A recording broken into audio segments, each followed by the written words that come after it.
What are these? आजी litti Litty? हाँ सतुआ भरी ठूस ठूस आटा सानिंग मरीचा भड़ुआ मरचा अचार के मसाला डालिंग यही में और मिला के और नींबू गार के वो बहुत tasting heavy tasting होकिंग।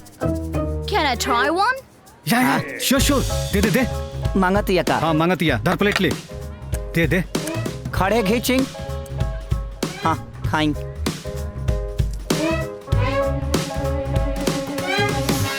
Oh, that's so spicy. हाँ Can you make it with less chili? छिली क्या? छिल एकरा के केगा छिल के नहीं खा जाता है खड़े खा जाता है खड़े No. Can you make it हाँ. with less chili? छिली अब एकरा के केगा छिली अब छिलाता रे बकवा रे कहत या कि कम मरचा वाला बनावे के डाल दे भीतर या पहले ना बतावेला। जी It's tasty. हाँ. It's really tasty. Yeah. Thank you Thank you.